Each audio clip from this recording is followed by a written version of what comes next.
अभी तक आप सीख चुके थे वेन डायग्राम की फॉर्म में picture representation of sets and their operations.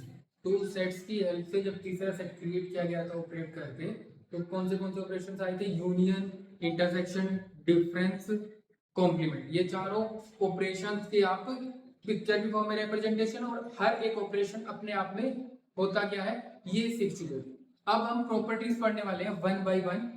सबसे पहले पढ़ेंगे यूनियन ऑफ टू सेट। अगर दो सेट दिए हुए हैं उनकी यूनियन के ऊपर कौन सी प्रॉपर्टीज अप्लाई होती है। तो सबसे फर्स्ट प्रॉपर्टी है कॉम्यूटेटिव। कॉम्यूटेटिव प्रॉपर्टी, कॉम्यूटेटिविटी में क्या होता है आपका, या तो आप ए यूनियन बी कर दो या फिर बी यूनियन ए कर दो।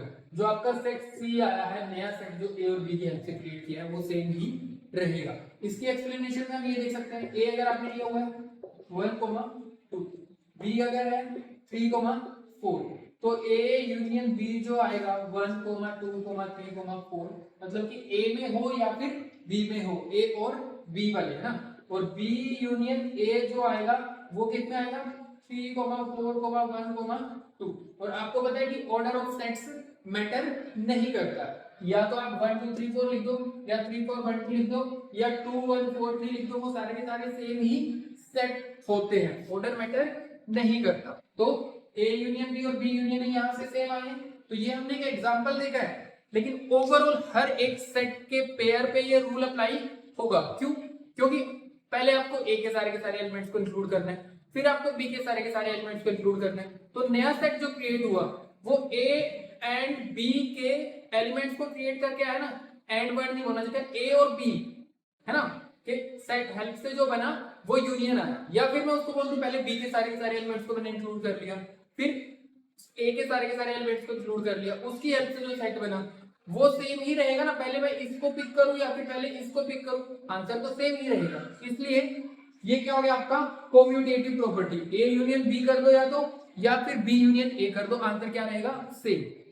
वेन डायग्राम की फॉर्म में ऐसे देख सकते हैं, अगर आपका होता ए 1 2 और बी होता 2 3, तो ए बी का यूनियन जो आता ए यूनियन बी, तो उसमें ये वाला पूरा एरिया आता ना।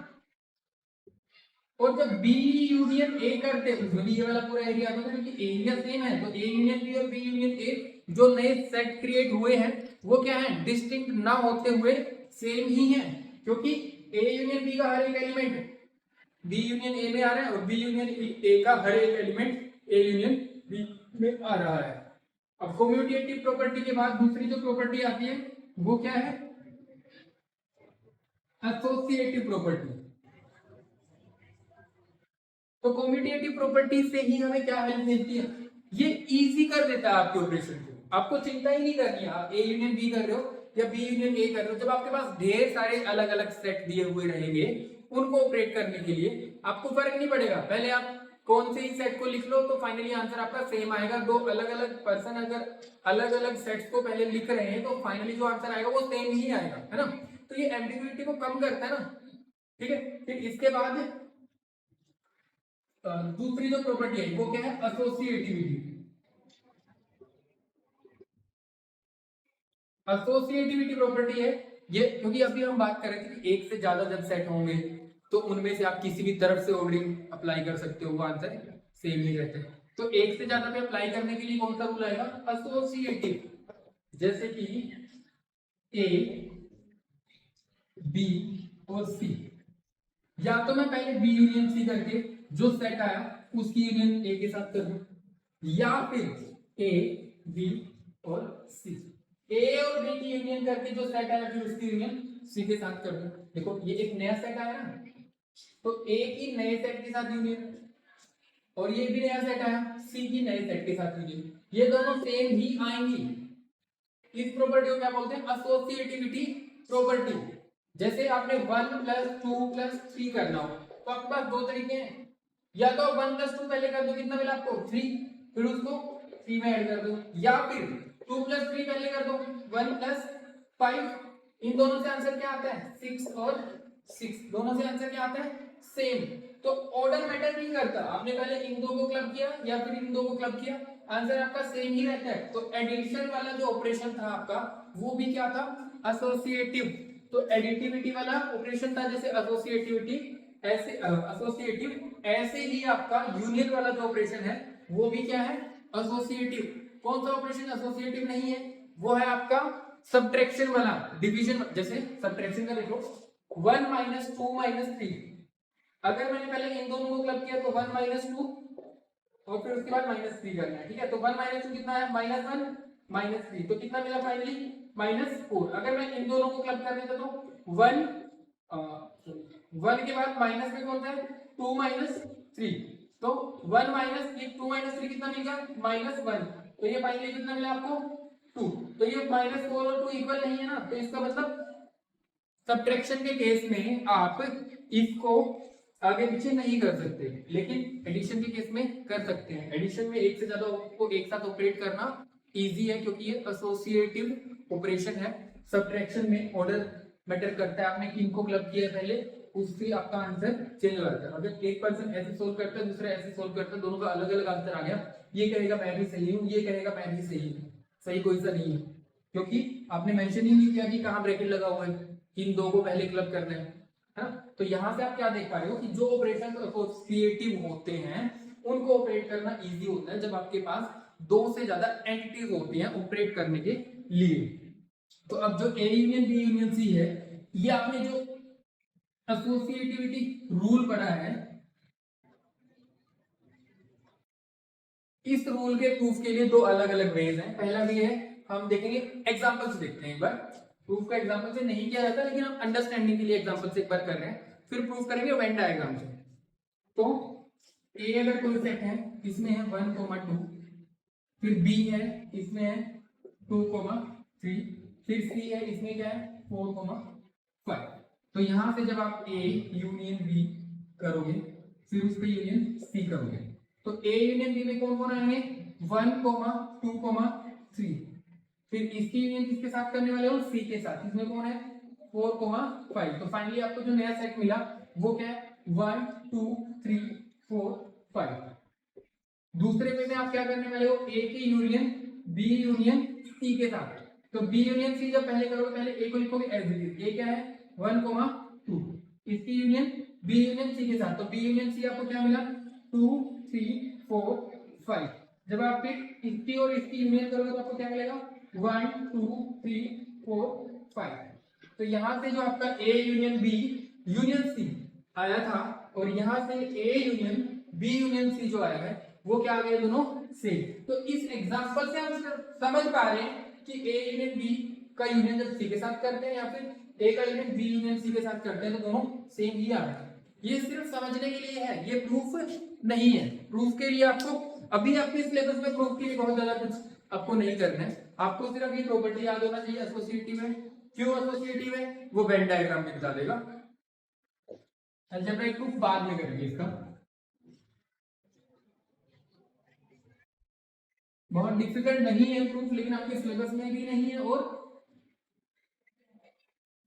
अभी आपके लिए डिफिकल्ट हो सकता है।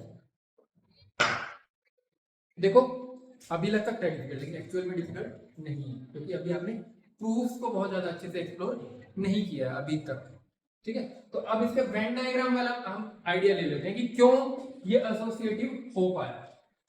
जैसे एक सेट ए है, एक सेट बी है, एक सेट सी है।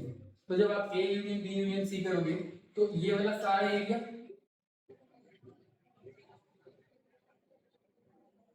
इंक्लूड होगा ना, क्योंकि ये था आपका ए, ये बी और ये सी। तो जब आपने A union B union C किया तो ए के सारे को पहले इंक्लूड कर लिया, फिर बी के सारे को इंक्लूड कर लिया, फिर सी के सारे को इंक्लूड कर दिया। कॉमन वाले को दो बार काउंट नहीं कर रहे हैं, तीन बार भी अगर कोई कॉमन है तो उसको 3 बार काउंट नहीं कर रहे हैं। तो ए सारा का सारा आया, बी सारा का सारा आया, फिर जो ए की और बी की यूनियन करने के बाद जो बना था नया सेट, उसका सारे के सारे सी के साथ यूनियन कर दिया। दूसरा वे क्या था कि बी सारा का सारा ले लिया, सी सारा का सारा ले लिया, बी और सी की यूनियन करने के बाद जो नया सेट बना उसको फिर ए के साथ कर दिया। तो दोनों ही केसेस में चाहे आप पहले ए और बी को क्लब करके सी के साथ क्लब कर दो, या फिर बी और सी को क्लब करके ए के साथ क्लब कर दो, दोनों ही केसेस में एरिया तो सेम ही रहा है ना, तो A union B union C दोनों ही केसेस में सेम ही रहता है, इसलिए ये प्रॉपर्टी क्या होगी, एसोसिएटिव।